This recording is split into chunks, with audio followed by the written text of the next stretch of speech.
जुड़ते रहेंगे। अपने स्टार्ट कर देते हैं। हमने पिछले टॉपिक जो पढ़े थे उसमें पढ़ा था बहुआवेशीय निकाय के कारण विद्युत बलों के लिए अध्यारोपण का सिद्धांत। अब हम पढ़ने जा रहे हैं बहुआवेशीय निकाय के कारण विद्युत क्षेत्र की तीव्रताओं के लिए अध्यारोपण का सिद्धांत।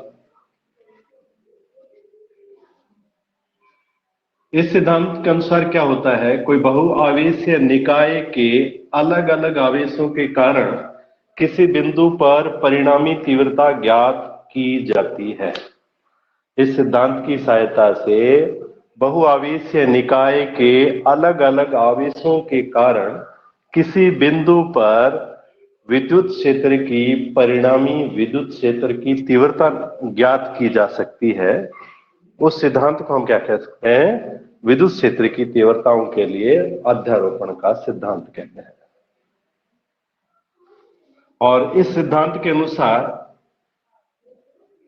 किसी बिंदु पर बहुआवेशीय निकाय के लिए किसी बिंदु पर परिणामी विद्युत क्षेत्र की तीव्रता अलग अलग आवेशों के कारण उस बिंदु पर विद्युत क्षेत्र की तीव्रताओं के सदिश योग के बराबर होती है। एक बार फिर से, किसी बहुआवेशीय निकाय के लिए किसी बिंदु पर परिणामी विद्युत क्षेत्र की तीव्रता अलग अलग आवेशों के कारण उस बिंदु पर विद्युत क्षेत्र की तीव्रताओं के सदिश योग के बराबर होती है।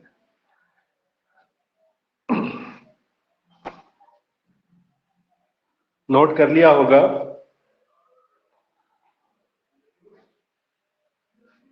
सात जने जुड़े हैं। तो माना कोई निकाय n आवेशों से, n यानी कि स्मॉल n आवेशों से मिलकर बना हुआ है, जिसके आवेश Q1, Q2, आवेश Q1, Q2, Q3, dash dash dash Qn है। इन आवेशों के कारण ये मान लेते हैं बिंदु P है। ये जो बिंदु हम लेके चल रहे हैं, जिसपे ये गोला लगा रहा हूं मैं, वो बिंदु P है। इन आवेशों के कारण बिंदु P पर उत्पन्न विद्युत क्षेत्र की तीव्रताएं क्रमशः का मतलब होता है जो क्रम इनका है वही क्रम विद्युत क्षेत्र की तीव्रताओं का होगा। E1 vector, E2 vector, E3 vector, dash dash dash, En vector.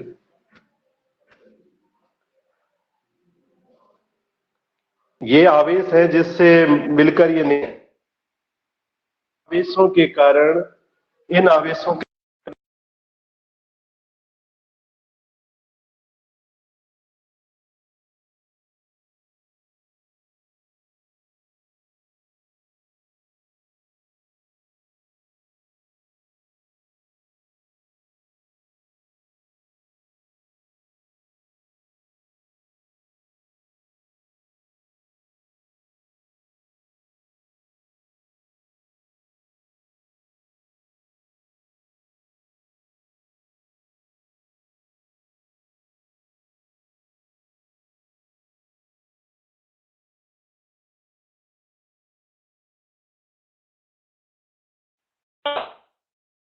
आप एक बार फिर से चेक करें, आवाज सही आ रही है क्या?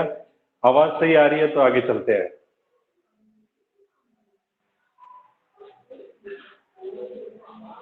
क्योंकि आवाज, ये बीच में कॉल आने पे आवाज कटने लग जाती है, तो अपने किसी की आवाज ऐसा लग रहा है अभी आवाज कट रही है, तो इसको रीओपन कर देंगे। चलो ठीक है। हम कह रहे थे विद्युत क्षेत्र की तीव्रताओं के लिए अध्यारोपण का सिद्धांत, और ठीक वैसा ही चित्र है जैसा हमने बलों के लिए अध्यारोपण का सिद्धांत पढ़ा था। ये कोई निकाय है जो n आवेशों से मिलकर बना हुआ है, जिनमें आवेश है Q1, Q2, Q3, Q4, dash Qn, तथा इन आवेशों के कारण बिंदु P पर उत्पन्न होने वाली विद्युत क्षेत्र की तीव्रताएं ये है। अब हम लिखेंगे विद्युत क्षेत्र की तीव्रताओं के लिए अध्यारोपण सिद्धांत से। क्या कहता है सिद्धांत? परिणामी जो विद्युत क्षेत्र की तीव्रता होगी वो अलग अलग आवेशों के कारण विद्युत क्षेत्र की तीव्रताओं के सदिश योग के बराबर होगी, प्लस E3 वेक्टर। इसको हम इक्वेशन नंबर दे देते हैं 1। इसको हम इक्वेशन नंबर 1 दे देते हैं। इसको मैं मिटा देता हूं।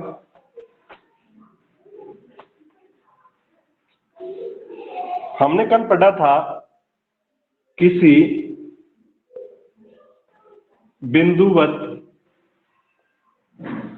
आवेश के कारण विद्युत क्षेत्र की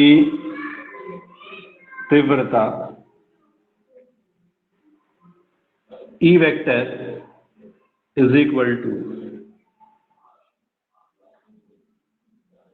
इसको हम अलग करने के लिए, यहां पे E वेक्टर है, यहां पे भी E वेक्टर है, तो इसको थोड़ा सा अलग लिखने के लिए मैं कुछ, ये हमारा फॉर्मूला है तो मैं यहां पे P लिख देता हूं, या कुछ भी कर दो, डैश लगा दो, यहाँ पे डैश लगा देता हूं ताकि ये अलग रहे। अपने सूत्र के लिए ये 1/2 1/4 pi epsilon naught dot Q बटे में R स्क्वायर R कैप। ये कल हमने फॉर्मूला निकाला था इस तरीके का। ठीक, इसी तरीके के फॉर्मूले का यूज हम इसके लिए करेंगे, E1 के लिए। तो ये मैं एक बार इक्वेशन मिटा देता हूं। ठीक, इसी प्रकार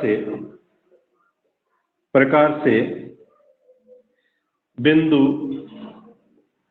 P पर Q1 आवेश के कारण विद्युत क्षेत्र की तीव्रता,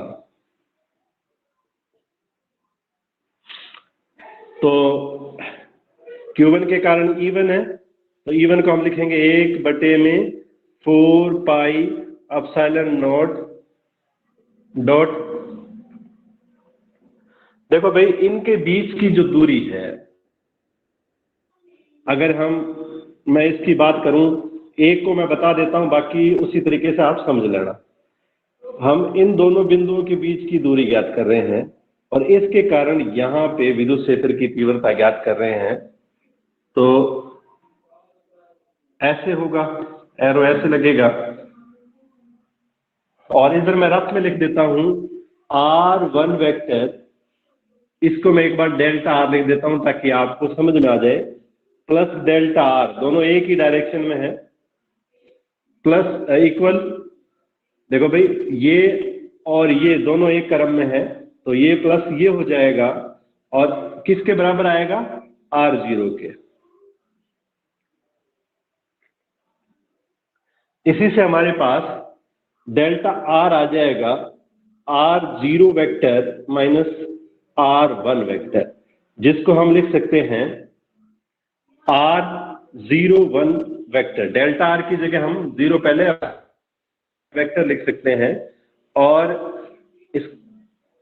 ये समीकरण हो जाएगी हमारी R1 वेक्टर। ये आपको समझाने के लिए सभी में हमने इस तरीके का यूज करना है। तो यहाँ पे क्या आएगा हमारे पास, Q1 आएगा, R01 आएगा, R01 आएगा, साथ में आएगा स्क्वायर और R01 कैप आएगा। ठीक है, इसी तरीके से E2 आ जाएगा, E2 वेक्टर हमारे पास आ जाएगा 1 में 4 pi epsilon naught dot Q2 upon R02 square R02 cap. देखो ज्यादा मुश्किल काम नहीं है, हमने ये फॉर्मूला डिराइव किया था कल, यानी कि पिछले जो लेक्चर हुआ था उसके अंदर हमने ये डिराइव किया था, ये चीज आई थी। और हम कुछ नहीं कर रहे हैं, आवेश Q1 के कारण कर रहे हैं, फिर आवेश Q2 के कारण आ जाएगा। तो यहाँ पे सीधा लिख दो आवेशों के कारण, तो Q1 के कारण फिर एक पे निर्भर हो जाएगा, फिर Q2 के लिए आ जाएगा ये, Q3 के लिए आ जाएगा E3 vector 1/4 pi epsilon naught dot Q3 upon में R03 स्क्वायर R03 कैप आ जाएगा। ठीक इसी तरीके से हम आगे चलते जाएंगे और इस समीकरण का जो कुनबा है आगे बढ़ता जाएगा। हमारे पास आएगा En वेक्टर, अंतिम आवेश जो भी है, 1 में 4 pi epsilon naught dot Qn बटे में R0n स्क्वायर R0n कैप। इस तरीके से ये हमारे पास जो इक्वेशन है, ये इक्वेशन नंबर है 2। तो हम क्या करेंगे, समीकरण 2 से E1, E2, E3 dash dash dash En का मान समीकरण 1 में रखने पर, यह बात लिख लो जो मैं बोल रहा हूं, नोट इट डाउन, से नोट कर लो। तो समीकरण 2 से क्या करोगे, E1 vector comma E2 vector comma E3 vector comma dash dash dash En vector, इन सभी के मान समीकरण 1 में रखने पर, ये लिखना जरूरी होता है, नहीं तो डायरेक्ट रिजल्ट अपने लिख देते हैं तो याद नहीं आता। आसपास जहां पे भी बैठते हैं दीवारों को नुकसान पहुंचाते हैं, क्योंकि दीवार के टक्कर मारोगे तो दीवार को नुकसान ही पहुंचेगा। ये हमारी 1 नंबर इक्वेशन थी, E1 vector plus E2 vector plus E3 vector plus dash dash dash En vector. इन सभी का मान हमने यहां रख दिया, तो रख देते हैं 1 में 4 pi epsilon naught dot Q1 over R01 square R01 cap. ठीक इसी तरीके से 1 में 4 pi epsilon naught dot Q2 R02 square R02 cap.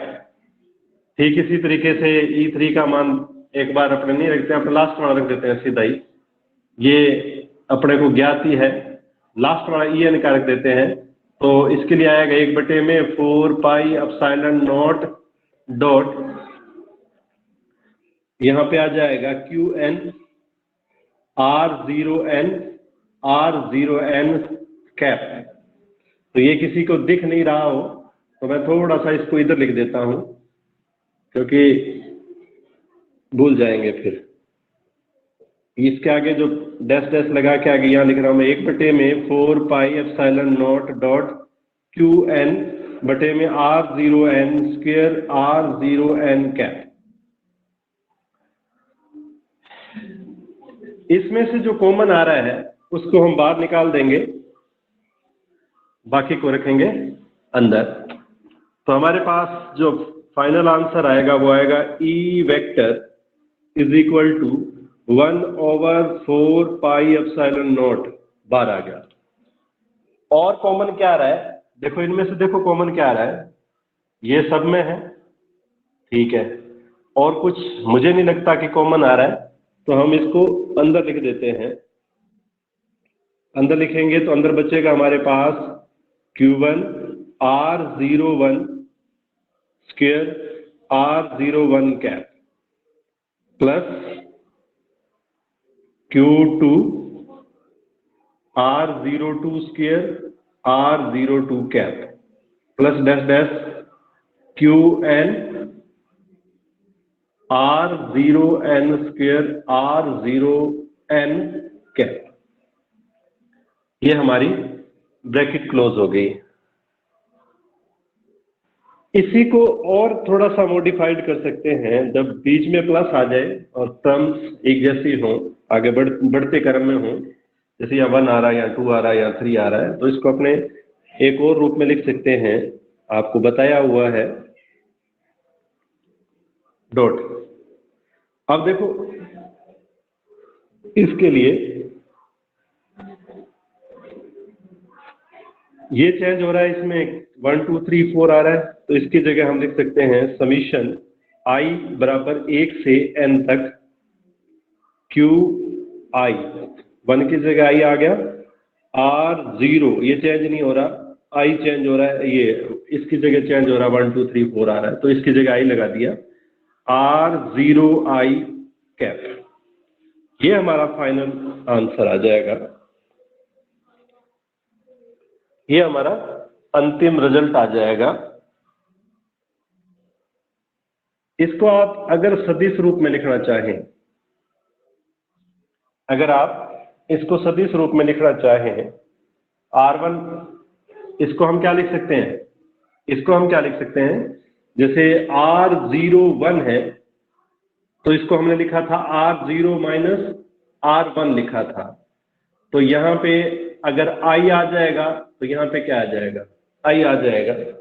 तो इसको और मॉडिफाइड कर सकते हैं हम, E vector is equal to 1 में 4 pi epsilon naught dot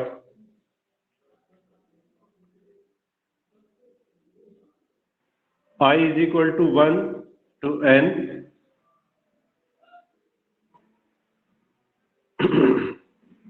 QI बटे में R0 minus RI whole square into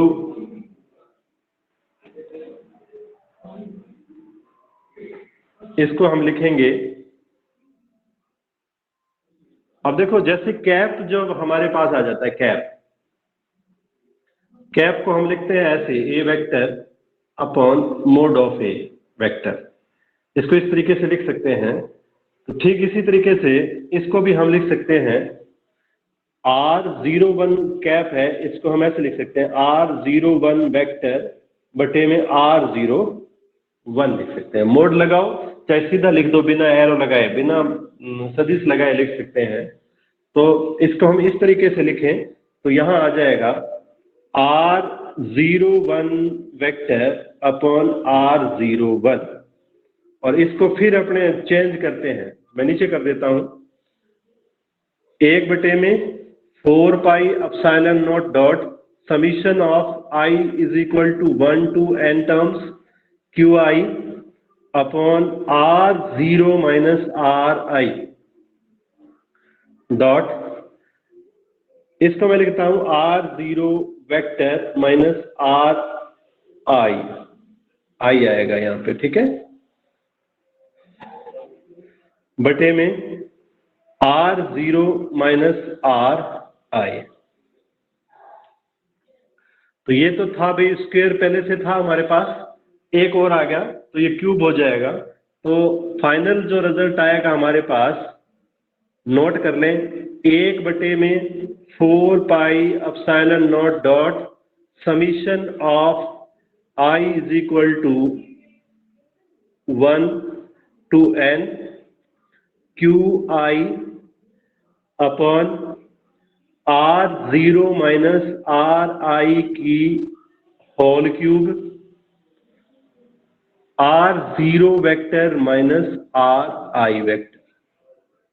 ये हमारा फाइनल रिजल्ट हो जाएगा। विद्युत क्षेत्र की तीव्रता के लिए अंतिम जो सूत्र होगा ये होगा हमारे पास। इसको हम इक्वेशन नंबर 3 दे देते हैं। एक बार से नोट कर लो, स्क्रीनशॉट ले लो, फिर आगे चलते हैं।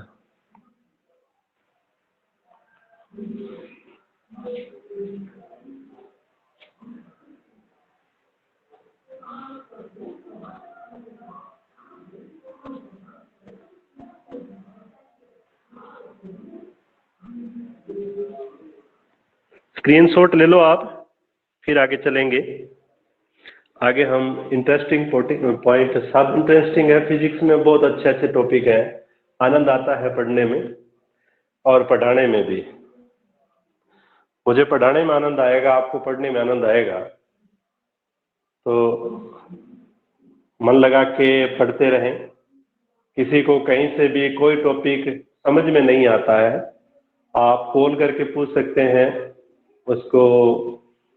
उसका आंसर जरूर दिया जाएगा। हो सकता है लेट हो जाए। हाँ, इंटरेस्टिंग टॉपिक है और यही टॉपिक है जो राहुल कह रहा है, इलेक्ट्रिक फील्ड लाइंस। तो आपने नोट कर लिया होगा, मैं इसको मिटा देता हूं।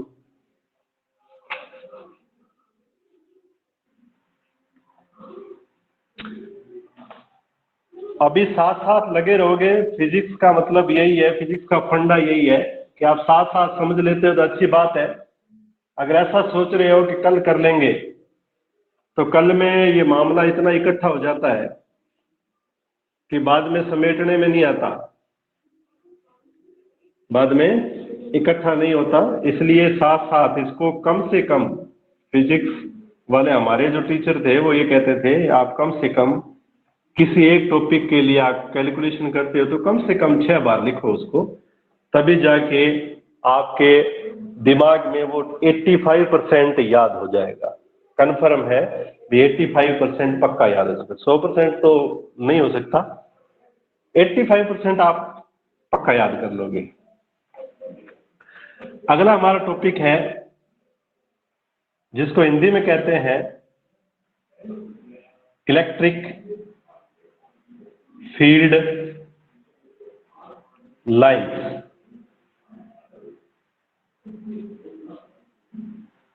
और अंग्रेजी में कहते हैं विद्युत क्षेत्र रेखाएं।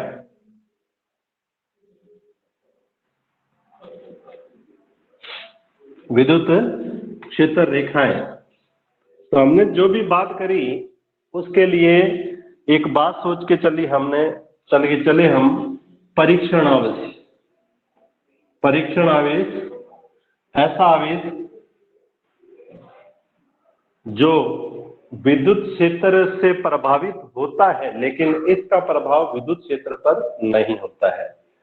इसका प्रभाव विद्युत क्षेत्र नहीं होता है। ऐसा आवेश जिसका परिमाण 1 इकाई हो और धनात्मक हो और जिससे उत्पन्न विद्युत क्षेत्र अत्यल्प हो, बहुत कम हो, जिसका प्रभाव विद्युत क्षेत्र पर नहीं होता है लेकिन ये स्वयं विद्युत क्षेत्र से प्रभावित होता है, क्या कहलाता है? परीक्षण आवेश कहलाता है। तो हमने पढ़ा था परीक्षण आवेश, तो किसी भी आवेश के चारों तरफ का जो क्षेत्र है उसको हम कहते हैं विद्युत क्षेत्र। और इस विद्युत क्षेत्र में अगर किसी एकांक धनावेश या परीक्षण आवेश को रख दिया जाए तो परीक्षण आवेश एक निश्चित पथ पे चलना प्रारंभ कर देता है और एकांक धनावेश विद्युत क्षेत्र के प्रभाव में जिस पथ पर चलता है उस काल्पनिक पथ को विद्युत क्षेत्र रेखा कहते हैं। दोबारा से आराम से अपने को ये डेफिनेशन मतलब ये डेफिनेशन बढ़िया से समझ में आ गई तो आगे जितने भी टॉपिक आएंगे बढ़िया समझ में आ जाएंगे। किसी विद्युत क्षेत्र के प्रभाव में एकांक धन आवेश जिस पथ पर गति करता है उस पथ को विद्युत क्षेत्र रेखा कहते हैं। विद्युत क्षेत्र रेखा कहते हैं। विद्युत क्षेत्र के प्रभाव में परीक्षण आवेश या एकांक धनावेश जिस पथ पर चलता है उस पथ को विद्युत क्षेत्र रेखा कहते हैं। आ गया होगा समझ में। इसके बारे में छोटी छोटी दो बातें याद रखनी है। ये एक तो काल्पनिक वक्र होते हैं। क्या होते हैं? काल्पनिक वक्र होते हैं। वक्र का मतलब होता है सीधा ना होके टेढ़ा, मुड़ी हुई जो लाइन होती है उसको हम वक्र बोलते हैं। तो ये काल्पनिक वक्र रेखाएं माने जाती हैं। इनको काल्पनिक वक्र रेखा कहते हैं। और ये सदैव क्या होते हैं? खुले वक्र होते हैं। खुले वक्र होते हैं। खुले वक्र का मतलब है यहां से शुरू हुई है, वापस अगर यहां के बंद खत्म होती तो ये बंद वक्र होता, लेकिन ये कहीं और जाके खत्म होता है, टर्मिनेट कहीं और जाके हो रहा है, तो उसको हम बोलते हैं खुले वक्र। तो काल्पनिक वक्र है और एकांक धनावेश के चलने का पथ है। महत्वपूर्ण तथ्य, अगर हम इस क्षेत्र रेखा पर, ये कोई क्षेत्र रेखा है, इस क्षेत्र रेखा पर किसी भी बिंदु पर अगर स्पर्श रेखा खींचते हैं, इस वक्र पर किसी बिंदु पर खींच लो, चाहे यहां खींच लो, स्पर्श रेखा, जो स्पर्श रेखा वो स्पर्श रेखा होती है, जैसे आपने पढ़ा था 10वीं के अंदर, हम स्पर्श रेखा खींचते थे तो इससे टच होके जाती थी, एक बिंदु पे टच होती है, वक्र के एक बिंदु पर टच होती है। तो यहां पे इस बिंदु पे ये यहां टच हो रही है, तो इस बिंदु पर इस विद्युत क्षेत्र के कारण एकांक धनावेश पर लगने वाले बल की दिशा को ये व्यक्त करता है। किसकी दिशा को व्यक्त करता है? बल की दिशा को व्यक्त करता है। और बल की दिशा जिस दिशा में होगी उसी दिशा में विद्युत क्षेत्र की तीव्रता की दिशा होगी। तो पहली बात हम लिखेंगे, विद्युत क्षेत्र रेखा पर किसी बिंदु पर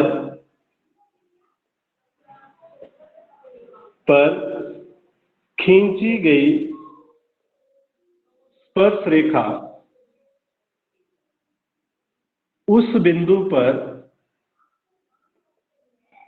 विद्युत, उस बिंदु पर एकांक या परीक्षण, एक भी लिख लो, एकांक धनावेश पर लगने वाले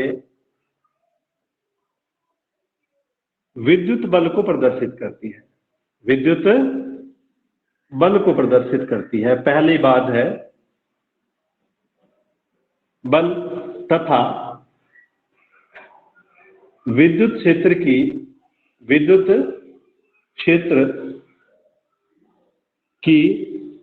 तीव्रता की दिशा को व्यक्त करती है। दिशा को व्यक्त करती है। ये पूरी लाइन हमें याद रखनी है। यदि किसी विद्युत क्षेत्र रेखा पर किसी बिंदु पर खींची गई स्पर्श रेखा, खींची जाती है स्पर्श रेखा, तो वो स्पर्श रेखा क्या क्या व्यक्त करती है? एक तो विद्युत बल की दिशा को व्यक्त करती है, दूसरी विद्युत क्षेत्र की तीव्रता की दिशा को भी व्यक्त करती है। तो हमने ये विद्युत क्षेत्र की तीव्रता की जब परिभाषा पढ़ी थी, तो विद्युत क्षेत्र की तीव्रता की दिशा बल की दिशा में होती है। तो बल की दिशा जिस तरफ है उसी तरफ विद्युत क्षेत्र की दिशा होगी।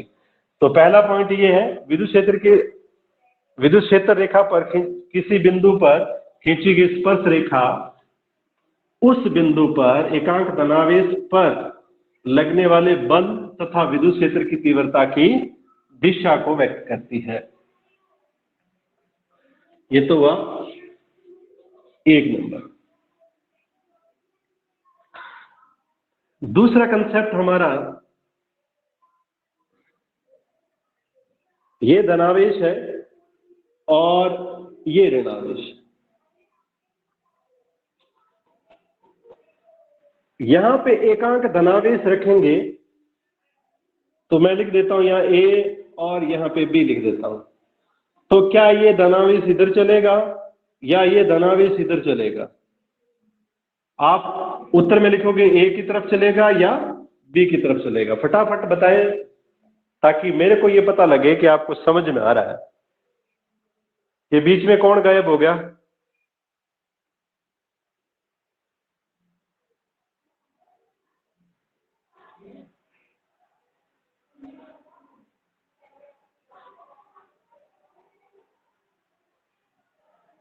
Very good, very good. Swai Singh, शाबाश। Pushpa, very good. Rekharam, very good.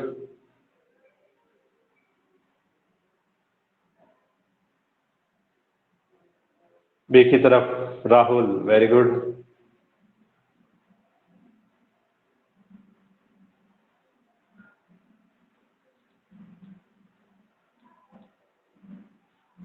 ये भी बंद नहीं बनेगा भाई, मैं अभी बात करता हूं इसी के बारे में। तो देखो, हमने ये बात करी कि जब भी एकांक धनावेश होगा, एकांक धनावेश होगा तो इस धनावेश से क्या होगा? प्रतिकर्षित होगा। प्रतिकर्षित होने का मतलब ये दूर हटेगा और ये ऋणावेश है, इस धनावेश को क्या करेगा? अपनी तरफ आकर्षित करेगा। तो कुल मिला के विद्युत क्षेत्र रेखा के चलने का पथ जो है या एकांक धनावेश के चलने का पथ रहेगा ये।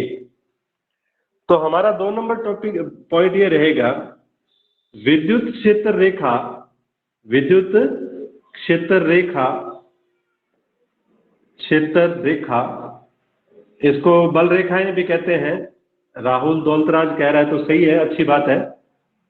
बल रेखाएं भी कहते हैं, हमने पढ़ा था जब 12वीं में पढ़ा था तब बल रेखाएं पढ़े थे।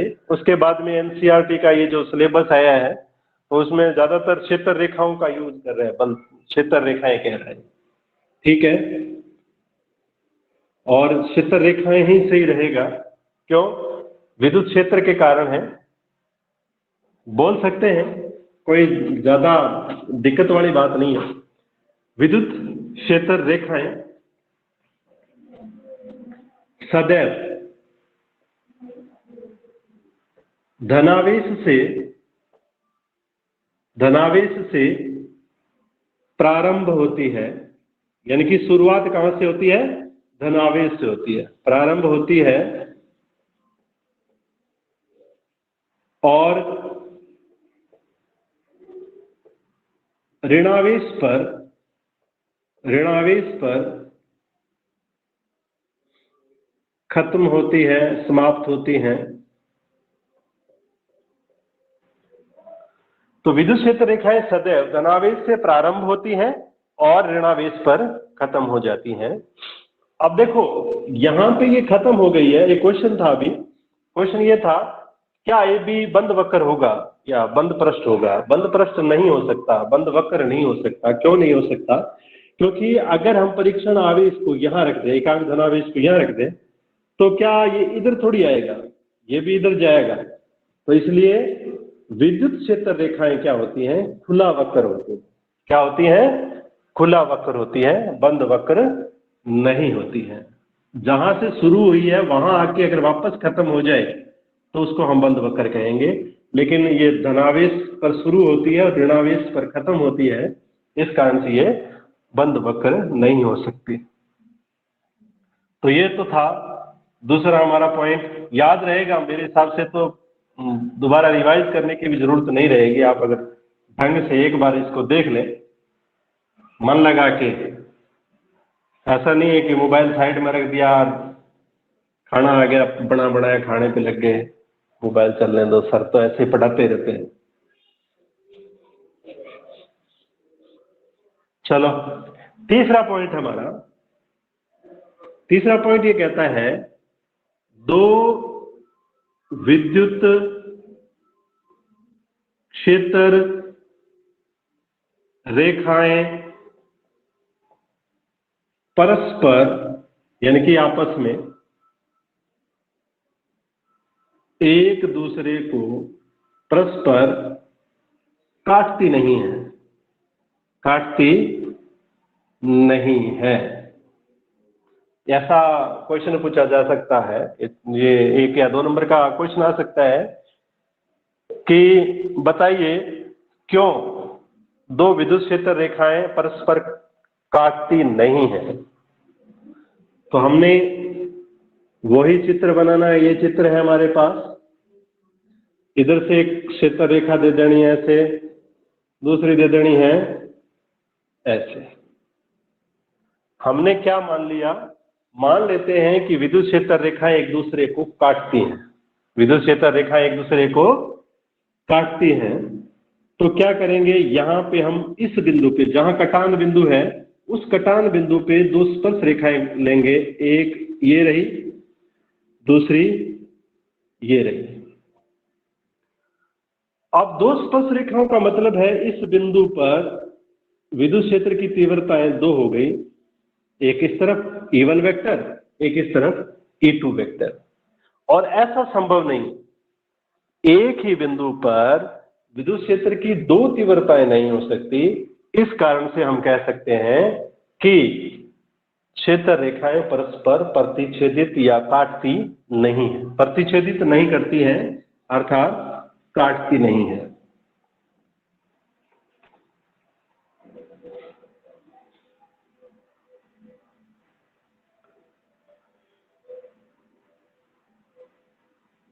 चौथा,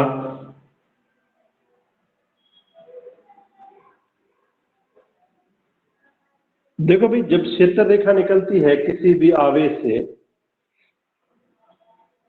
तो उसके जो पृष्ठ है उसके 90 डिग्री पे निकलती है। कितने डिग्री पे? 90 डिग्री पे। इसके पृष्ठ से 90 डिग्री पे ही बाहर निकलती है धनावेश से, और अगर ऋणावेश में प्रवेश करती है तो भी 90 डिग्री पे ही प्रवेश करेगी। तो हमें ये लिखना है 4 नंबर, मैं लिखा देता हूं, आप नोट कर लो, मैं बोर्ड पे लिखूंगा तो टाइम लग जाएगा। लिखें, यदि किसी धनावेश से विद्युत क्षेत्र रेखा निकलती है तो वह उस आवेश के पृष्ठ से 90 डिग्री पर निकलती है तथा ऋणावेश पर भी, ऋणावेश के पृष्ठ पर भी 90 डिग्री पर समाप्त होती है।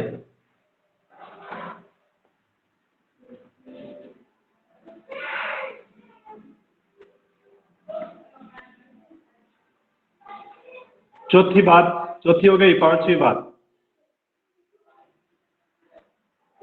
विद्युत क्षेत्र रेखाओं के, विद्युत क्षेत्र रेखाएं, क्षेत्र रेखाएं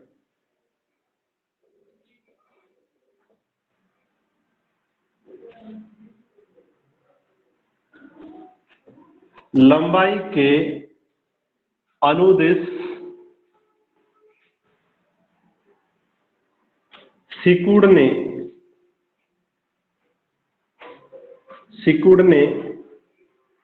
की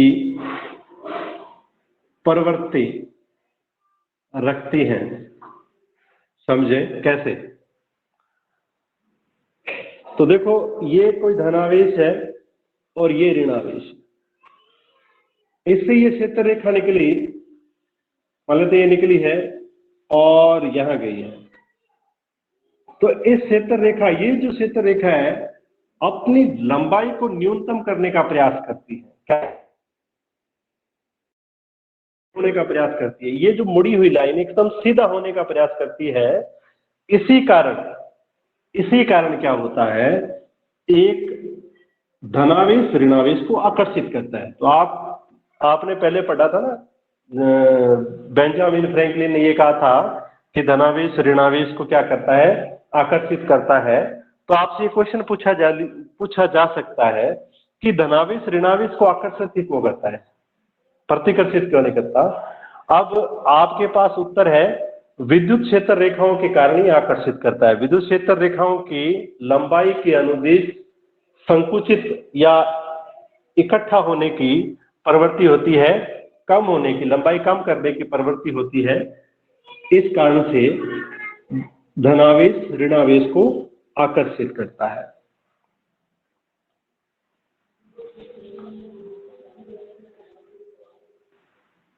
छठी बात,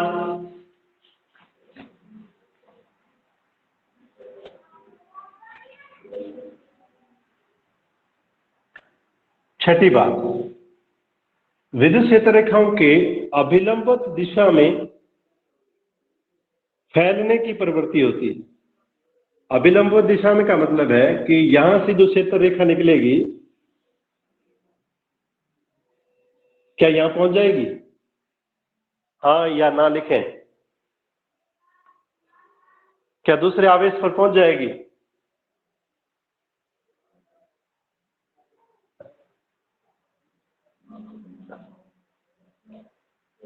हाँ हाँ, उदासीन क्षेत्र बनता है, सही है।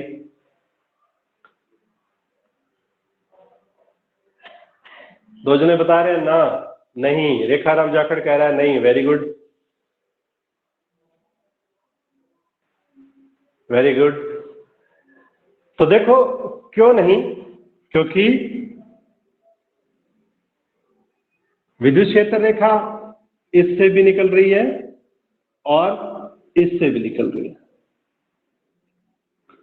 और विद्युत क्षेत्र रेखा की दिशा ये होती है, ये प्रवृत्ति ये होती है कि इस दिशा में तो सिकुड़ने का प्रयास करती है। क्या करती है?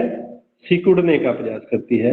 और कब करती है? जब यहां ऋणावेश होता है, तब ये दोनों एक लाइन में आने का प्रयास करती है। जब दोनों समान आवेश हो तो ये क्या होती है? अभिलंबित दिशा में फैलने का प्रयास करती हैं। इसी फैलने के कारण ये एक दूसरे से दूर हटते जाते हैं। इसी कारण हम कहते हैं कि दो आवेशों के मध्य प्रतिकर्षण होता है। ये था 6 नंबर। 7 नंबर, यदि विद्युत क्षेत्र रेखाओं के बीच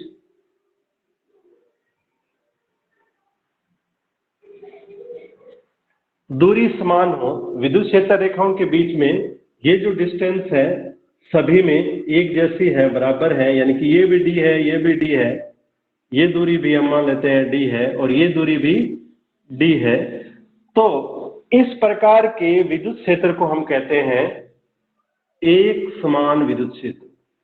क्या बोलते हैं? एक समान विद्युत क्षेत्र। तो लिखें 7 नंबर डाल के, यदि विद्युत क्षेत्र रेखाएं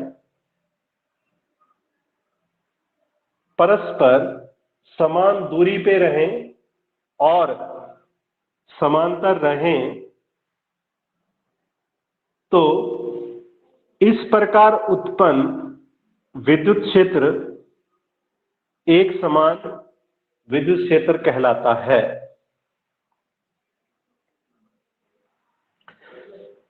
और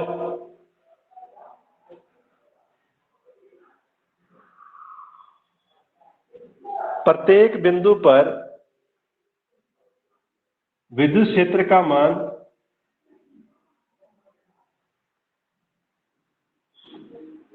समान रहता है।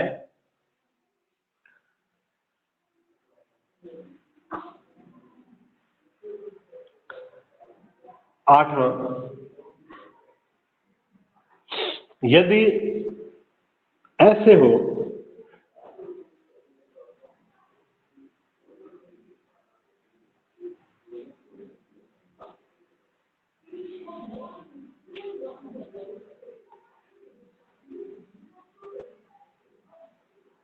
इसको हम बोलते हैं असमान विद्युत क्षेत्र।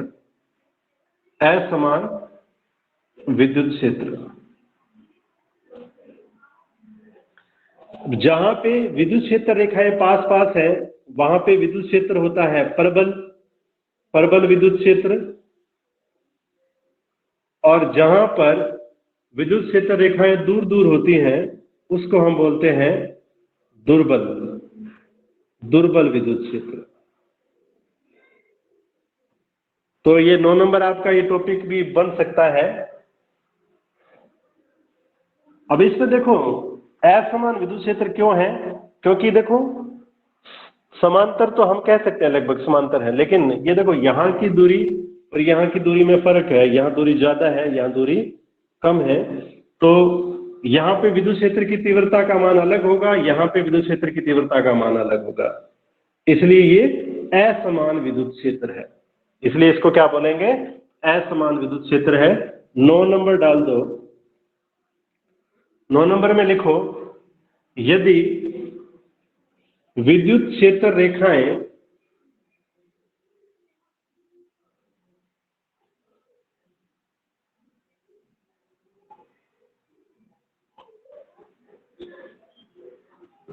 पास पास हो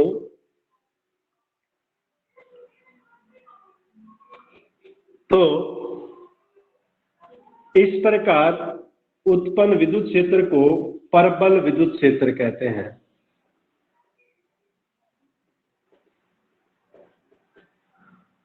और यदि विद्युत क्षेत्र रेखाएं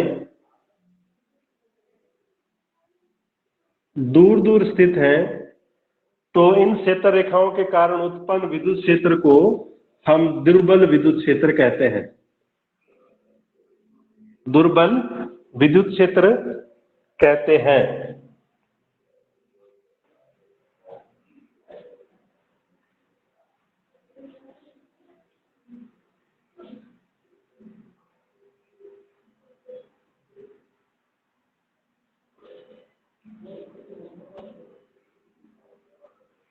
धनावेश के कारण विद्युत क्षेत्र रेखाएं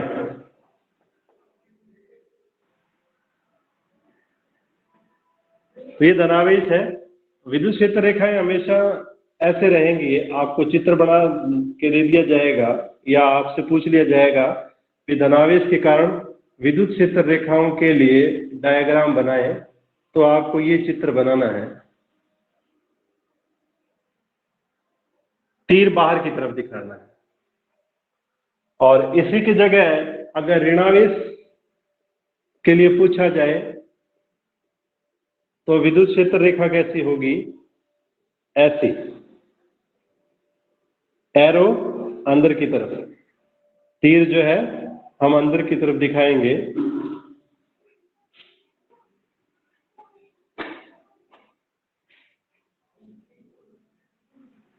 इस तरीके से दिखाएंगे। तो धनावेश के कारण क्षेत्र रेखा, और पक्का याद कर लेना, क्यों, क्योंकि एग्जाम में उल्ट पुल्ट हो जाता है, एग्जाम में तीर उल्टे लग जाएंगे प्लस के कारण। वहां क्या होता है, प्रेशर रहता है, तो वहां पे अगर हमने कर दिया ना 2 दूनी 5, तो सुधारने वाला कोई नहीं है। आप 10 बार कैलकुलेशन करोगे, आपका 2 दूनी 5 ही होगा, 4 नहीं होगा। इसलिए इसको ढंग से समझना, और इन हाथों को जितनी प्रैक्टिस कराओगे उतना दिमाग खराब कम होगा। हाथ की जितनी प्रैक्टिस ज्यादा होगी उतना दिमाग कम खराब होगा। जितना हाथ को सिखाओगे, हाथ से लिखाओगे, उतना ही बढ़िया रहेगा। और अगर हाथ को सिखाया ही नहीं कुछ और कह रहे हो अभी हाथ को लिखो, तो हाथ तो कहेगा मेरे को बताया नहीं कैसे लिखना है, दिमाग खराब हो जाएगा। दिमाग कहेगा लिख, हाथ कहेगा नहीं लिखूंगा, तो क्या करोगे। तो आज के लिए ये टॉपिक यहीं रोकते हैं। इसी टॉपिक को कल नए एग्जाम्पल के साथ, छोटे छोटे क्वेश्चंस के साथ फिर स्टार्ट करेंगे। धन्यवाद।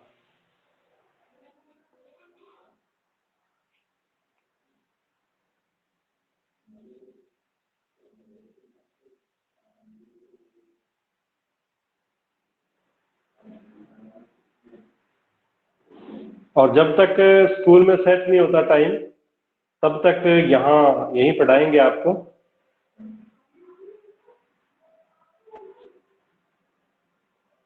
तो जिसने भी स्क्रीनशॉट लिया है मेरे को भेजें व्हाट्सएप पे। ओके।